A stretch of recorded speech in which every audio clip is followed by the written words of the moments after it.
When most people think of the University of Tennessee, sports is generally what first comes to mind, respectively considering the Volunteers' lengthy, decorated track record. Sports are without a doubt an integral aspect of the university. If you look out over campus, it's hard to miss the gargantuan football stadium, all the facilities, the huge aquatic center, and the odd-looking sports bubble. But what some fail to notice is the fact that the university is quite strong academically as well. And let's face it, universities are academic institutions. As the state's largest research institution, the University of Tennessee has an incredible amount of different interesting projects and research happening every day. Center Hall, or formerly the White Avenue Biology Annex, is nestled between Clinch and White Avenues. For years it has sat quietly with little to no activity, but as of a couple of months ago it has undergone a complete renovation with new state-of-the-art greenhouse and biology classrooms. And this $5 million machine. Is there a man behind this machine, you may ask? His name is Dr. William J. Weber, the Governor's Chair UTORNL Professor for Radiation Effects on Materials, who has accomplished his PhD in nuclear engineering from the University of Wisconsin. It's a 3 million volt tandem accelerator. It's often called a particle accelerator. We primarily just accelerate ions, which are just atoms which we give a charge to. And to accelerate the ions, we have to give them a negative charge. So we have to add an electron to the atoms.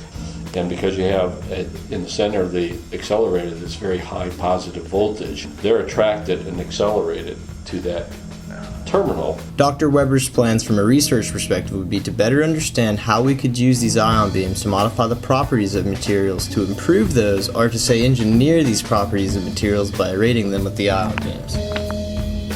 Getting from place to place is essential in everyone's life. Without it, we would be stationary, inanimate objects, especially if you live on a college campus. These days, there are so many different forms of transportation that choosing the best form would be an endless task. The big question is which form of transportation is the best, and why? Is there any conclusive research? Is it a matter of preference, or what? One man here at the University of Tennessee is currently trying to find the answer to those questions. Meet Chris Cherry, Assistant Professor in Civil and Environmental Engineering.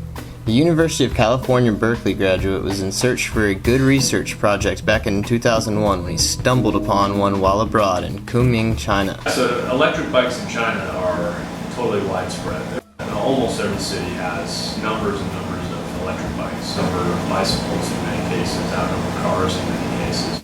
While in China, he discovered the concept of an e-bike, a bicycle that has an electric engine attached which kicks in to assist when pedaling becomes difficult for the rider. With e-bikes so prevalent overseas, it inspired Chris to start up the nation's first electronic bike sharing program here at UT. It's called Cycle You Share. The project is open to all students and faculty and costs nothing. Students can access the bike simply by swiping their vol cards. The first station was deployed in Presidential Court about 5 months ago, and the most recent, new, fully solar-powered off-the-grid unit was deployed about a month ago at the agriculture campus. So, Cycle You Share is a concept that was born out of this idea that we could share bikes, which is kind of an existing concept of new technology that's emerged in the last 5 or 6 years, and then also introducing electric bicycles into that platform.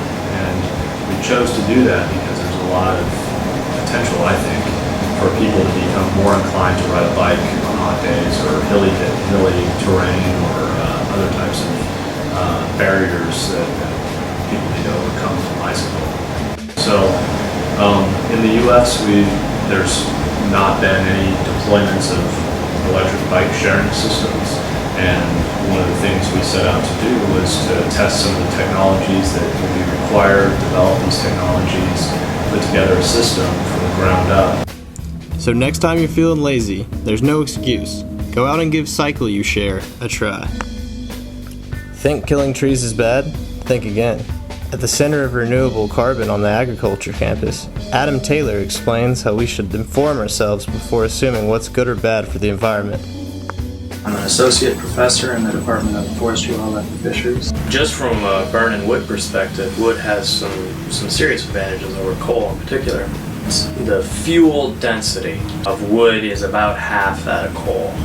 So for example, with recycled paper, in some cases, depending on the situation that you're in, it would make more sense to burn the paper for energy than to go through the recycling process. Believe it or not, the Germans were using wood-fueled vehicles in the 40s. Researchers like these are who pushed the thriving academic community further.